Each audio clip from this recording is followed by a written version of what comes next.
1월 3일 새벽 미국 델타포스가 베네수엘라 대통령 마두로를 생포했습니다. 세계 최대 산유국 대통령이 잡혔는데 국제유가는 배럴당 57달러에서 거의 안 흔들렸습니다. 코스피는 4,309포인트로 역대 최고치를 찍으며 축제 분위기였습니다. 물론 주말이라서 움직이지 않았겠지만 소식이 가장 빠른 게 유가와 주식시장인 것에 비해 움직임이 너무 없었는데요. 태풍 오기 전 고요함일까요? 오늘은 지금 조용하지만 곧 우리 지갑을 강타할 환율, 유가, 물가 도미노를 보여드리겠습니다. 그리고 지금 당장 뭘 해야 하는지 알려드릴게요. 시작 전 구독과 좋아요 부탁드립니다. 좋습니다. 이 사건이 정확히 뭔지부터 볼까요? 1월 3일 새벽 2시 카라카스, 미군 델타포스가 작전명 절대 결의를 실행했습니다. 타임라인을 보면 정말 예술입니다. 새벽 2시에 폭격 시작, 2시 30분에 헬기 침투, 3시 30분에 마두로 부부 체포. 딱 1시간 30분 만에 미군 사상자 하나도 없이 순식간에 끝났습니다. 지금 마두로는 뉴욕 브루클린 교도소에 있습니다. 혐의는 마약 테러, 코카인 수입, 현상금이 5천만 달러, 우리 돈 720억 원입니다. 근데 더 놀라운 건 트럼프의 선언이었습니다. 베네수엘라를 직접 통치하겠다. 적절한 정권 이양까지. 미국 석유 기업이 들어가서 산업 개편하고 필요하면 미군 지상군도 투입한다. 이게 마두로 체포보다 더 파격적인 겁니다. 그런데 여기서 진짜 중요한 건 베네수엘라의 원유입니다. 세계 최대 매장량 3,030억 배럴, 사우디보다 많아요. 하지만 여기에 함정이 있습니다. 실제 생산량은 하루 100만 배럴 뿐이거든요. 2018년 제재 전 250만 배럴에서 반토막도 안 났죠. 수영장에 비유해 볼까요? 올림픽 수영장만한 기름이 있는데 펌프가 고장나고 파이프는 녹슬었습니다. 물은 많은데 퍼올릴 도구가 없는 거죠. 전문가들 계산으론 재건에 최소 5년에서 7년 걸립니다. 여기 다른 플레이어들이 있습니다. 중국은 600억 달러를 빌려주고 기름으로 받아내고 있어요. 베네수엘라 기름의 80%를 중국이 사가거든요. 러시아는 유전 핵심 지분을 갖고 있고요. 미국이 여기 차지하는 거 가만 안 둡니다. 자, 그럼 한국은 베네수엘라 기름 0배럴 삽니다. 우리 수입처는 사우디 32%, 미국 16%, UAE 14%, 베네수엘라 비중 0%입니다. 아, 그럼 상관없네? 아닙니다. 바로 여기가 함정이에요. 1월 2일 코스피가 4,309포인트로 최고치 찍은 거 보면 시장도 괜찮네 했던 것 같습니다. 근데 진짜 문제는 이제부터예요. 궁금하시지 않나요? 이전부터 베네수엘라를 공격했었는데 왜 하필 1월 3일에 잡았을까요? 1990년 1월 3일 파나마 독재자 노리에가 체포, 부시 대통령 지지율 90% 폭발, 2020년 1월 3일 이란 솔레이마니 사령관 제거, 2026년 1월 3일 마두로 체포. 우연? 아닙니다. 트럼프가 의도적으로 미국이 다시 강해졌다 메시지를 심은 겁니다. 자, 본론으로 가볼까요? 원유 시장은 거대한 수영장입니다. 베네수엘라 100만 배럴이 끊기면 전체 가격이 요동칩니다. 시장은 절대값이 아니라 변화에 반응하거든요. 더 큰 문제가 있습니다. 베네수엘라 기름의 80%를 중국이 사가요. 중국이 이 물줄기 잃으면 중동, 러시아에서 더 사와야죠. 우리랑 중국이 같은 공급처에서 경쟁하는 겁니다. 가격은 당연히 올라갑니다. 환율 1,440원, 작년 12월엔 1,480원까지 갔어요. 원화 약하면 수입품 다 비싸지고요. 기름값 배럴당 5달러만 올라도 휘발유 리터당 100원 이상 올라요. 지금 1,747원인데 1,850원 될 수 있다는 겁니다. 직접 타격 0%. 근데 간접 경로로 환율, 유가, 물가 도미노가 와르르 무너지기 시작하면 어떤 일이 벌어질까요? 그럼 이 도미노를 하나씩 봅시다. 첫 번째 도미노는 환율입니다. 원화를 이렇게 한번 생각해 보세요. 우리나라라는 회사가 발행한 주식입니다. 지정학적 리스크가 커지면 어떻게 될까요? 외국 투자자들이 한국 주식 무서운데 팔고 안전한 미국 달러로 도망가자 하는 거죠. 마두로 체포가 지금 남미 전체를 흔들고 있습니다. 중국, 러시아는 주권 침해다 이러면서 완전 빡쳐 있고 브라질, 멕시코, 콜롬비아도 비난 성명 냈어요. 반대로 이스라엘은 트럼프를 찬양하고 있죠. 세계가 딱 두 진영으로 쪼개지는 모습입니다. 이거 어디서 많이 본 그림 아닙니까? 냉전 시대 같잖아요. 이런 분위기가 오면 안전자산인 달러로 돈이 우르르 몰립니다. 우리 원화는 약해질 수밖에 없죠. 다행히 우리는 준비가 돼 있긴 합니다. 한국은행 외환 보유액이 4,306억 달러나 있거든요. 거기다 통화 수합 650억 달러도 준비돼 있고요. 그래서 급격하게 폭락하는 건 막을 수 있습니다. 근데 1,450원에서 1,480원 사이를 왔다 갔다 하면서 지루한 싸움이 계속될 겁니다. 환율이 1,450원 넘게 계속 유지되면 해외여행이나 유학 비용이 크게 올라요. 미국 대학 등록금 5만 달러라고 칩시다. 작년에는 6,750만 원이었는데 올해는 7,250만 원입니다. 500만 원 차이 나는 거죠. 두 번째 도미노는 유가입니다. 베네수엘라 상황이 악화되면 원유 공급에 구멍이 뚫리는 겁니다. 하루 100만 배럴짜리 구멍이요. 1월 2일 기준으로 국제유가가 배럴당 57달러거든요. 2025년 한 해 동안만 20%나 떨어진 가격입니다. 왜 떨어졌냐고요? 공급 과잉이에요. 국제에너지기구에서 계산을 했는데 2026년에 하루에 380만 배럴이 넘쳐 흐를 겁니다. 수영장에 물이 너무 많아서 가격이 내려간 거죠. 그런데 베네수엘라 100만 배럴이 딱 빠지면 어떻게 될까요? 380만 배럴 과잉이 280만 배럴로 줄어드는 겁니다. 26% 감소거든요. 시장은 이거에 즉시 반응합니다. 배럴당 5달러에서 10달러까지 툭 튀어 오를 수 있어요. 그래도 여전히 과잉이잖아요. 맞습니다. 그래서 유가가 미친 듯이 폭등하지는 않을 겁니다. 근데 배럴당 60달러에서 70달러 정도로는 올라설 수 있어요. 지금보다 10% 정도 상승하는 거죠.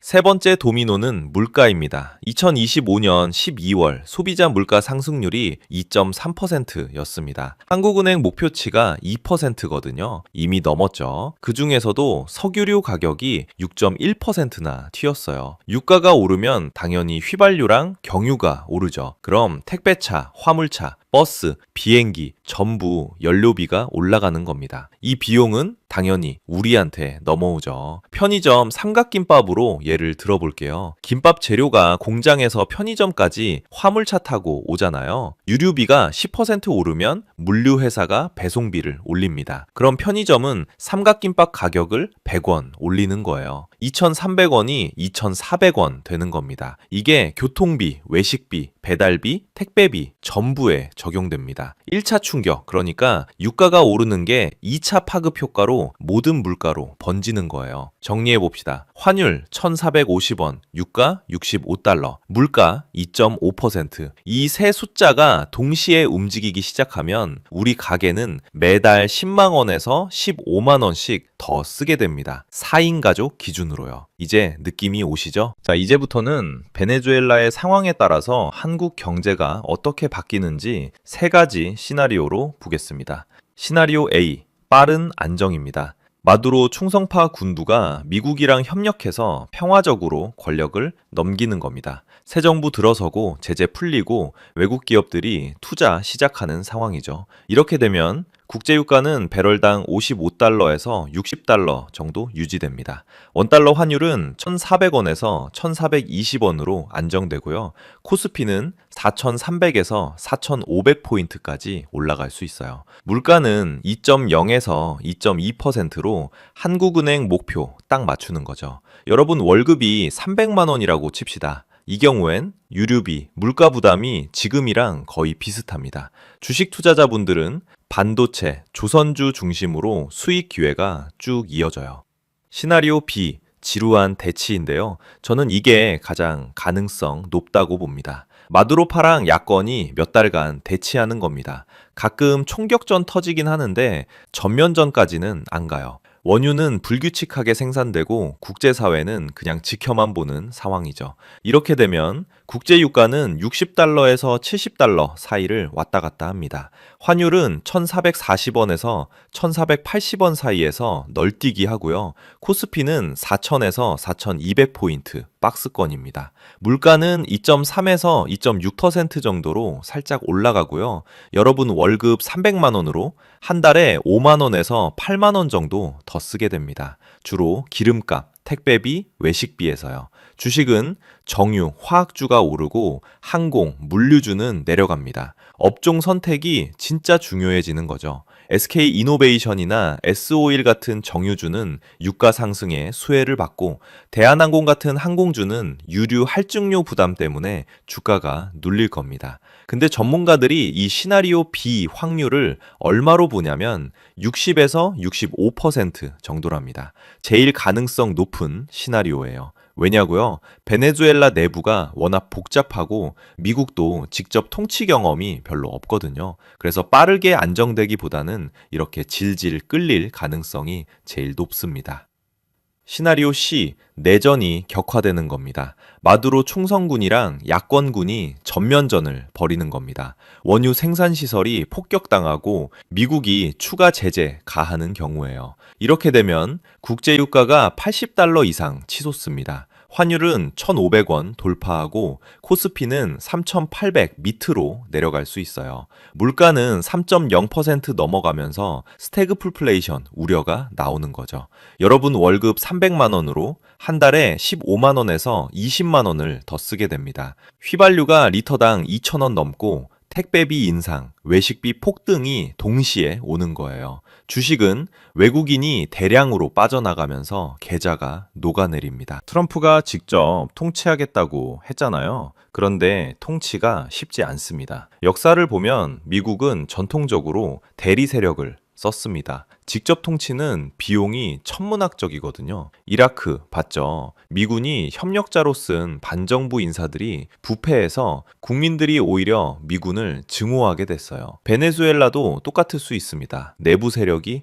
만만치 않습니다. 부통령 로드리게스는 트럼프가 미국 편이라 했지만 즉시 거부했고 진짜 실세는 카베요라는 더 강경파예요. 게다가 러시아 군사자문단이 도청하고 콜렉티보라는 무장 깡패 조직이 시민을 통제합니다. 다 잡으면 되잖아? 아닙니다. 하이드라 문제예요. 마블 영화처럼 보스 하나 제거해도 새 보스가 계속 생겨납니다. 이라크, 리비아, 아프간에서 미국이 경험했죠. 통치 비용만 천문학적으로 늘어나는 겁니다. 자, 이제 제일 중요한 두 분입니다. 지금 당장 뭘 해야 하는지 알려드리겠습니다. 세 가지를 확인하셔야 하는데 첫 번째, 모니터링할 지표는 원달러 환율입니다. 임계점은 1,480원입니다. 여기 뚫리면 본격적으로 방어전 들어가는 거죠. 액션은 달러 자산을 일부 확보하세요. 근데 주의할 게 있습니다. 1,500원 넘어가면 한은이 개입할 거거든요. 그러니까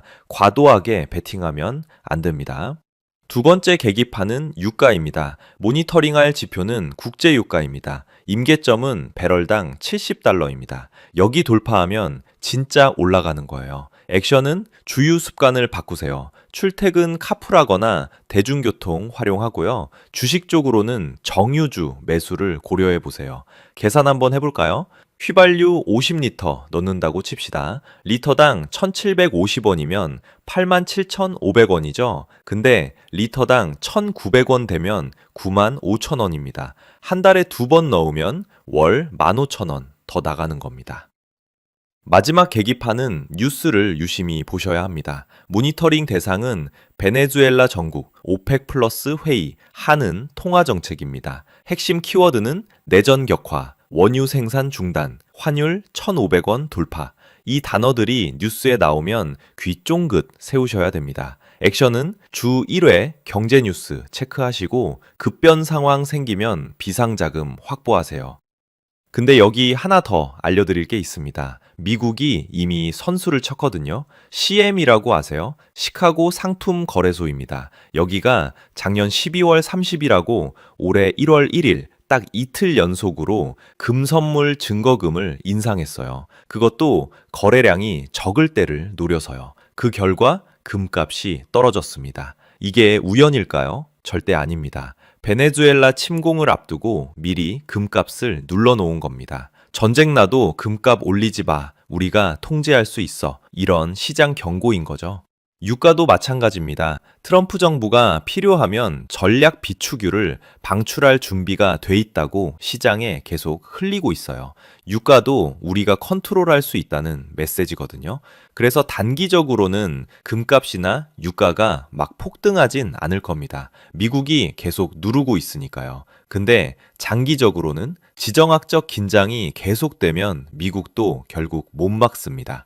그때 진짜 반등이 오는 거죠. 자, 이제 상황이 보이시죠? 마두로 체포. 얼핏 보면 남의 나라 일 같잖아요. 근데 환율, 유가, 물가라는 세 개의 도미노를 통해서 우리 지갑을 여는 겁니다. 직접 타격은 0%입니다. 그런데 간접 경로는 100%거든요. 지금 당장 세 가지만 하세요. 하나, 환율 1,480원을 주시하세요. 여기 뚫리면 본격적으로 방어전 들어가는 겁니다. 둘, 유류비 지출을 체크하세요. 한 달에 얼마나 쓰는지 모르면 대비할 수가 없습니다. 셋, 주식 포트폴리오에 항공이나 물류주가 많으면 일부 정리하고 정유, 조선, 방산 쪽을 담으세요. 1997년 외환 위기 때도 2008년 금융 위기 때도 미리 대비한 사람이랑 안 한 사람의 10년 후 격차는 완전 하늘과 땅이었거든요. 다행히 한국 경제는 튼튼합니다. 외환 보유액 4,306억 달러입니다. 코스피는 사상 최고치 찍었고요. 반도체 슈퍼사이클도 있습니다. 펀더멘털은 양호하거든요. 다만 외부 충격을 흡수할 쿠션을 개인도 준비해야 됩니다. 정부만 믿으면 안 됩니다.